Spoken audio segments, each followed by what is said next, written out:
Hey guys, it's Jade from Bedtime Bookworm. Welcome back to my channel. Today I'm going to talk about the 4 books that I read in the second half of March. My first reread of March was The Piece of Evon by Dorothy Tinker. This is a book that my cousin wrote. I've read it before. She's re-releasing this first book in the quartet with some changes in it, and so I got to read it as a beta reader. The Piece of Evon is a young adult high fantasy. The story follows Gemini, who for years has been traveling across her country trying to promote peace, and she's been doing this while pretending to be a boy. In her adventures, she meets the young king. This book has a lot of elements that I really enjoy reading, like a girl pretending to be a boy. It has dragons and talking animals and pirates. There's magic. There's also an aspect of demigods who are trying to control the fates of different people. If any of those tropes sound interesting to you, I definitely recommend checking it out. I'm really excited to see where the rest of the story goes in the remaining books in the series. The first time I read this last year, I gave the book 3.5 stars, and I definitely enjoyed it more the second time around, so I gave The Piece of Evon 4 out of 5 stars. The next book that I finished was Days of Blood and Starlight by Laini Taylor. I picked up the second book in the series right after finishing the first book. I was in the middle of the Slay That Series readathon, and I was buddy reading the series with Malia from Book Paradise. We really loved the first book in the series, and we also really love the second book in the series. I personally was really impressed with how different the second book is. Just the feel of the second book is so different from the first one. Like, the first one I would describe as being romantic and hopeful. The second book is kind of about something completely different, I felt like, and the feeling of it is much more dark and brooding. I really loved seeing that contrast and seeing all the characters that I fell in love with in the first book grow in the second book, and I fell in love with them even more, and you get to know a lot more characters in this world. I really love the progression of the characters. I love Laini Taylor's writing. It's so beautiful, and the way that she describes different feelings is just amazing. It's very quotable. I haven't read the third book yet, but I'm highly anticipating the third book. I think it's going to be a great ending. I really can't wait to see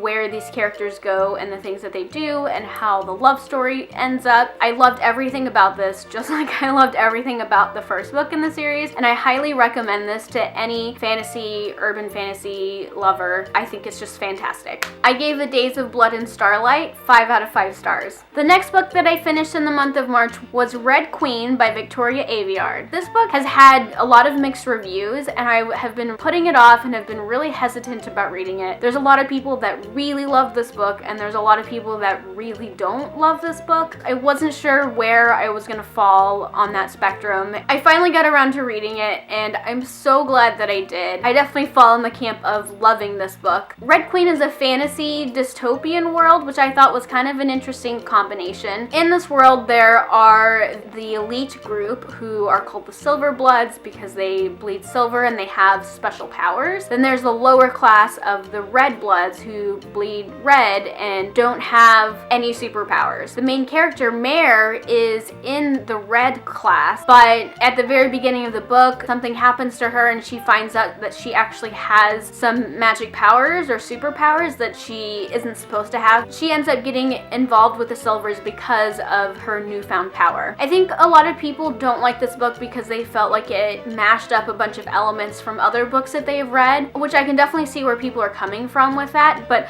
honestly I thought it was really well done, and I liked all the different elements that were mashed up together. I also read this mostly on audio. I listened to practically the whole first half of the book in one day. I just couldn't stop listening to the audio. If you like audiobooks, I definitely recommend listening to it on audio because I thought the narrator did a great job and really brought the characters and the setting to life for me. I don't know if I would have liked it any less if maybe I had just read it physically and not listened to the audiobook. I hope to also listen to the rest of the books on audio, although I don't know if the same narrator narrates it, but I hope so because I thought she did a really good job. This book is really action-packed. Things just happen one after the other, and things get kind of crazy, and especially the ending. This book definitely has some twists in it that I really enjoyed reading. The big twist I sort of saw coming, but I wasn't quite sure if it was really gonna happen and how they would pull it off if it was true, and it was pulled off so well. And even though I kind of saw it coming maybe just a couple pages before it happened, it still really took me by surprise, and now I'm dying to read the next book to find out what happens. Overall, I really enjoyed this book. It took me by surprise because wasn't sure what to expect with all the mixed reviews out there. If you like fantasy books, I definitely say give it a try. You never know if you're gonna like it or not. I wouldn't base it just on what other people have said about it because maybe it'll work for you, because it definitely worked for me. And I also highly recommend the audio if you like audiobooks. I gave Red Queen 4.5 out of 5 stars. The last book that I finished in the month of March was a reread of The Knife of Never Letting Go by Patrick Ness. I first read The Knife of Never Letting Go, I think like last October or November. It was my first Patrick Ness that I'd ever read, and I binged the whole series because I fell in love with it. Push that really got me to reread this book was that this past month I was participating in something called the Bookish Games. It's hosted over on a blog called Oh the Books. Basically, the Bookish Games is an online version of the game Mafia or Werewolf. They choose a book theme to create the game around. I'll link the blog down below if you guys want to check it out, but it's something that I participated in previously when they had the Lunar Chronicles themed Bookish Games. Really had a lot of fun, so when I heard that they were hosting a Bookish Games based on The Knife of Never Letting Go, I had to participate, and of course to celebrate, I wanted to reread this book. I'd heard that the audiobook was really good, and so I did read some of it physically, but I listened to most of it on audio. So this is a science fiction book set on another planet, and it's about a boy named Todd, and he grows up in this town called Town where there are no women and where everyone and everything can hear each other's thoughts, which is a super interesting concept. It's probably one of my favorite parts of the series, is this concept of everyone being able to hear each other's thoughts. It really makes you think about, if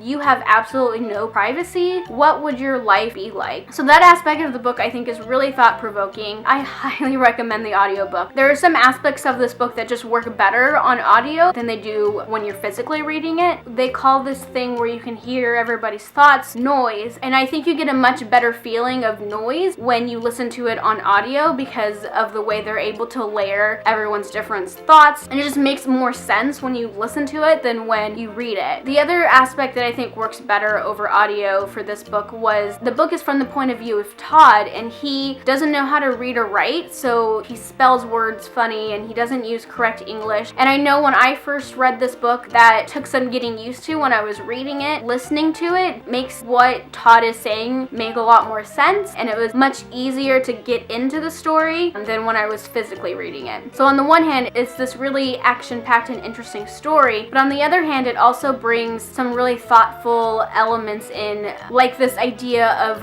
what it's like to live in a world where everybody can hear your thoughts and you have absolutely no privacy. I could ramble about this book forever because I love it so much. If you have tried it and couldn't get through it before and are still interested in trying it again, I definitely recommend giving the audio a shot because the narrator is fantastic and the sound effects and things are just really great. I gave The Knife of Never Letting Go 5 out of 5 stars the first time I read it, and I again gave it 5 out of 5 stars this time. It did not disappoint on rereads. If you've read any of these books and have thoughts on them, please share them down below in the comments and we can chat about it. That's all I have for now, and thank you so much for watching. Till next time, bookworms, keep reading. Bye!